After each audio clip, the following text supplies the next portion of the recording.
देखिए, ये तो हमेशा से होता है कि ये जनता के पैसे से ही ऐश और आराम इनके रहते हैं और इससे पहले भी आपने देखा ही होगा कि पार्लियामेंट में जो मेंबर्स हैं, उनकी भी सैलरीज़ जो हैं, वो कई-कई परसेंटेज उनकी बहुत ज़्यादा कई गुना बढ़ा दी गई थी। हुँ। जबकि आम आदमी जो यहाँ पे रह रहा है, वो बेचारा परेशान है, लेकिन इनके मिनिस्टर्स को, उनके एडवाइज़र्स को, जो लंबी फ़ौज ये रखते हैं अपने सबके सब, उनके ऊपर इन्हें कोई शर्म नहीं आती। हुँ। जहाँ तक बांग्लादेश की बात है, बिल्कुल पाकिस्तान ने अगर आगे की तरफ बढ़ना है, प्रोग्रेस करनी है, तो उन्हें बिल्कुल बांग्लादेश के लोगों से माफी मांगनी चाहिए 71 के लिए जो उन्होंने कहा है। पाकिस्तान के मीडिया पे हर खबर बताई जा रही है कि इसहाक डार साहब गए थे तो उन्होंने क्या बात की है, लेकिन ये वाला पैराग्राफ पूरा का पूरा मिसिंग है, बिल्कुल भी मेन स्ट्रीम मीडिया पर नहीं बताया जा रहा है। हुँ। और पाकिस्तान, मेरा ख्याल है, थोड़ी इज्जत अपनी रह जाएगी अगर हम माफी मांग लेंगे। कोई बुरी बात नहीं है, गलती हुई थी हुँ। और उस गलती को एक्सेप्ट करना जो है, उसके अलावा कोई दूसरा रास्ता नहीं है इनके पास।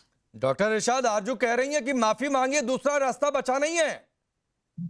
बहुत शुक्रिया पांडे जी। मैं आपसे अर्ज करूं कि पता क्या, ये जो कुछ आप बता रहे थे अभी, मेरी बहन मरियम नवाज शरीफ साहबा के बारे में भी आपने बात की कि बहुत बड़ा डेलीगेशन लेकर के पहुंची जापान।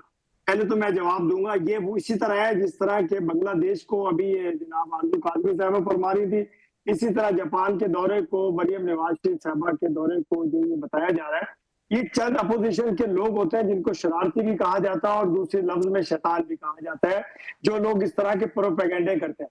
इस वक्त जो हुकूमत है बांग्लादेश में, वो बड़ी मोहब्बत एहतराम के साथ हमारे साथ मुआहदे कर रही है हाँ। और हमारे बहुत सारे मुआहदे हो चुके हैं। हमारे जो डिप्लोमेट हैं वो बगैर वीजे के, और जितने भी हमारे सरकारी लोग होंगे ब्लू पासपोर्ट वाले, बगैर वीजे के बांग्लादेश आना जाना शुरू हो गया। एक एक करके, एक एक करके, बहुत समय है, एक एक करके। अभी तो डिबेट की शुरुआत हुई है, चर्चा की शुरुआत हुई है, एक एक करके आगे बढ़ते हैं।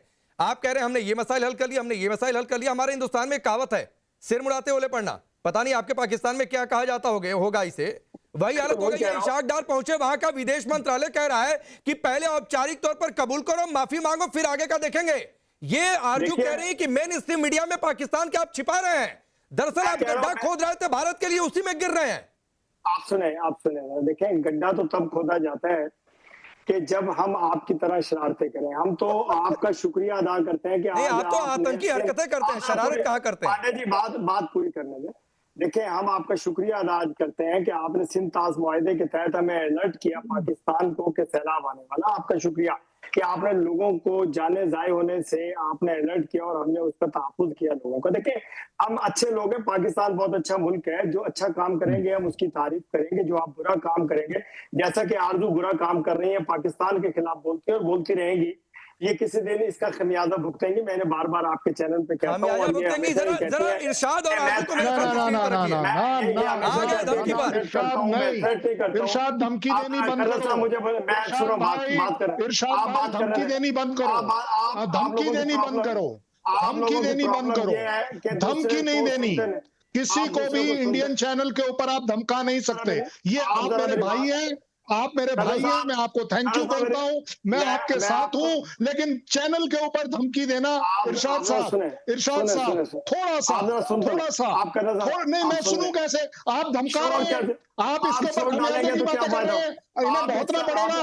चलिए मैं बोलता हूं क्या भुगतेंगे, क्या भुगता लेंगे आप? नहीं, कर्नल सर, जरा उनको स्क्रीन पर लाता हूं जिनको धमकी दी गई है।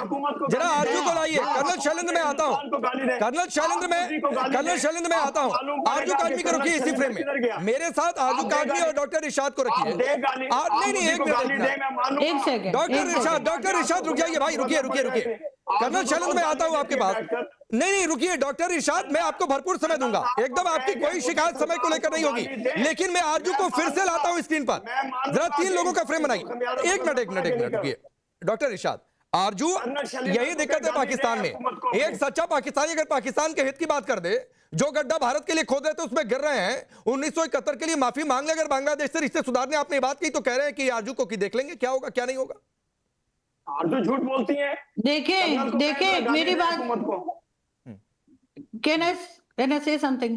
देखें, अगर झूठ बोलने के ऊपर सिंग निकलते ना तो ये डॉक्टर इरशाद 12 सिंगा होते इस वक्त। लेकिन मैं ये जरूर कहूंगी कि पाकिस्तान अगर माफी मांगता है तो उससे हमारी कोई बेइज्जती नहीं होगी, हमारे टर्म्स ठीक ही होंगे। और ये रिपोर्ट में है कि बांग्लादेश ने माफी मांगने को कहा है, ये कोई मैं नहीं कह रही है, मैंने नहीं रिपोर्ट तैयार की है, लेकिन हमारा मेन स्ट्रीम मीडिया जो है वो छुपा रहे हैं उस बात को हमेशा की तरह, हमेशा की तरह।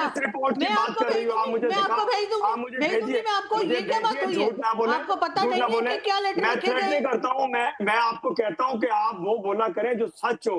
आप ये सच ही बोल रही हूँ सर, सच ही बोल रही है, सच ही बोल रही है, आप झूठ मत बोले। मेरी बात सुनो आरजू, एक मिनट। कर्नल साहब को कहें जिस तरह आप पाकिस्तान के खिलाफ बोलती है, ये मोदी सरकार को गाली दे के दिखाएं। मैं पाकिस्तान के खिलाफ बात नहीं कर रही हूँ, मैं वो बता रही हूँ जो पाकिस्तान चलाने वालों ने गलत किया है। आप चीजों को गलत मत करें, आप जाकर सर फूड पॉलिश करें, ठीक है, जो आपका काम है। फूड पॉलिश करके भी आपको कोई सीट नहीं मिल रही है। आप कब से जूते साफ कर रहे हैं, फिर भी वो आपको कोई सीट नहीं दे रहे। आपकी अपनी पार्टी, आपकी अपनी PMLN आपको कोई सीट नहीं दे रही है, मुझे मालूम और आप लगे जूते पॉलिश करने में। सच बोलिए। मुझे मालूम है मेरी पार्टी ने मुझे क्या दिया और क्या दे रही है मुल्क को। मुझे अपने लिए नहीं चाहिए, मुझे अपने लोगों के लिए चाहिए, मुझे आप जैसे लोगों के लिए चाहिए जो बेचारे बेरोजगार फिर रहे हैं। मुझे क्या जरूरत है, मेरा बिजनेस है, मैं पूरी दुनिया में मेरा बिजनेस है, मैं बिजनेस करता हूँ, मुझे लोग जानते हैं। आप जैसे लोगों के लिए काम कर रही है, इसीलिए लोग जानते हैं, इसीलिए लोग जानते हैं। अच्छा चलिए, मैं आता हूँ, आगे बढ़ता हूँ। आप डिबेट में तीसरे किरदार की एंट्री कराता हूँ। आरजू रुक जाइए। और डॉक्टर इरशाद, पता नहीं आरजू ने तो कह दिया कि आपकी 12 सींगें होती है। एक बार उन्होंने कह दिया था कि आप इतना झूठ बोलते हैं कि आपकी नाक पाकिस्तान से निकलकर नोएडा स्टूडियो तक आ जाती है। तो ये बात है। खैर, ये भी उन्होंने खुलासा कर दिया भारतीय टेलीविजन पर कि आप वहां पर टिकट के चक्कर में बूट पॉलिश कर रहे हैं। पता नहीं, मुझे लगता है कि मैं तो लगातार चाहूंगा कि आप दोनों लोग मेरे शो पर आए, पता नहीं क्या क्या लेकर खुलासे होंगे। अब मैं शोएब चौधरी को इंट्रोड्यूस करता हूं। शोएब चौधरी, सुनिए। अब शोएब चौधरी को आप लोग सुनिए, बांग्लादेश के पत्रकार हैं। शोएब चौधरी, क्या हालत है भाई बांग्लादेश में? ये तो कह रहे हैं कि नहीं साहब, हमने तो सब कुछ अच्छा कर लिया, बांग्लादेश से ये हो गया वो हो गया। उधर बांग्लादेश का विदेश मंत्रालय कह रहा है पहले माफी मांग लो फिर देखेंगे। बहुत बहुत धन्यवाद राकेश पांडे भाई, और भारत से जो यहाँ जो पैनलिस्ट है सबको मेरे तरफ से नमस्कार, और आरजू काज़मी को भी हमारे तरफ से नमस्कार। देखिए, ये जो इसाक अहमद खान साहब है, ये बहुत नेक इंसान है। पिछले साल किसी टेलीविजन चैनल पे आके उन्होंने इकरार की, आरजू काज़मी जी भी उस प्रोग्राम में थे, मैं भी था। उन्होंने कहा कि बांग्लादेश में जहाज बुझाई करके पाकिस्तान कोकेन भेज रहा है और हथियार भेज रहा है, और ये पाकिस्तान हमारे पास क्या माफी मांगेगा? ये अगर हिटलर जाएगा इजराइल, जाके माफी मांगेगा, यहूदी कभी इसको माफ करेगा? पाकिस्तान के लिए बांग्लादेश में कोई जगह नहीं है। पाकिस्तान हमारे सदा दुश्मन है। ये ऐसे ही है जैसे आरजू काज़मी है, ये बांग्लादेश का आरजू काज़मी है। चुप हो जाइए आप। जब बांग्लादेश का आरजू काज़मी है, पाकिस्तान में एक आरजू काज़मी है, एक बांग्लादेश की आरजू काज़मी ये बैठी है। हेडफोन में गधे की आवाज आ रही है। आप चुप हो जाइए। गधा बोलेगा तो गधे की आवाज आएगी ना, गधे की आवाज आ रही है मुझे। अभी ये जो इसाक कर आया था, गधे की आवाज आ रही है। अरे डॉक्टर इरशाद, मुझे मालूम है पाकिस्तान में गधे बहुत ज्यादा हैं। आपकी आधी इकोनॉमी पाकिस्तान पर आप सेंट्रलाइज करने की सोच रहे हैं, तो आपको गधे की आवाज सुनाई देगी। एक बार सुन लीजिए, शोएब चौधरी अपनी बारी का इंतजार कर रहे थे भाई, एक बार सुन लीजिए उनको, भले आप उनसे सहमत ना हो, सुनिए तो सही। बोलिए। ये जो इसाक तक बांग्लादेश में आए, उसने कहा कि बंगाली के दिल साफ नहीं है, और उसने वो भी कहा कि वो कभी माफी मांगेंगे नहीं। अभी बांग्लादेश के साथ क्या क्या एग्रीमेंट हुआ पाकिस्तान का? स्टूडेंट्स ले जाएगा। अरे पाकिस्तान भिखारी मुल्क, भीख मांगने की कटोरी भी नहीं है, वो हमसे स्टूडेंट ले जाएगा। क्यों ले जाएगा? ISI रिक्रूटमेंट, ये ISI रिक्रूट करना चाहते हैं हमारे छात्र लोगों को। जैसे पिछले साल पाकिस्तान के जो आका है अमेरिकी डीप स्टेट, उसके साथ मिलकर बांग्लादेश को बर्बाद किया, और भी बर्बाद और भी तबाही करने के लिए पाकिस्तान को तो उन लोगों ने कब्रिस्तान बना ही दिया। पाकिस्तान कब्रिस्तान है, अभी बांग्लादेश को कब्रिस्तान बनाने की कोशिश में है। मगर मैं इसाक दर साहब को और ऐसे जैसे पाकिस्तानी बेलाश पाकिस्तानी है सबको कहना चाहता हूँ, पाकिस्तानी की कोई जगह बांग्लादेश में नहीं है। ठीक है शोएब चौधरी, मैं आपके सामने मेजर नदीम को रखता हूं। डॉक्टर इरशाद की जगह इसी फ्रेम में रखिए मेजर नदीम को। मेजर नदीम, एक बड़ा खुलासा इन्होंने कर दिया कि पाकिस्तान के पास तो भीख मांगने के लिए कटोरा भी नहीं है भाई।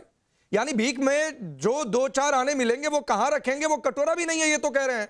और इशाक डार ट्रेड के लिए नहीं गए, इशाक डार इसलिए गए कि आईएसआई को एक प्लॉट मिले कि कहां से आतंकियों की भर्ती करनी है, ब्रेन वॉश करके, क्योंकि जो कट्टरता का जहर बांग्लादेश में घोला जा रहा, तो भारत में आतंकी भेजने तो बांग्लादेश से उठाने हैं। For more of such videos, do like, share and subscribe to ET Now Swadesh.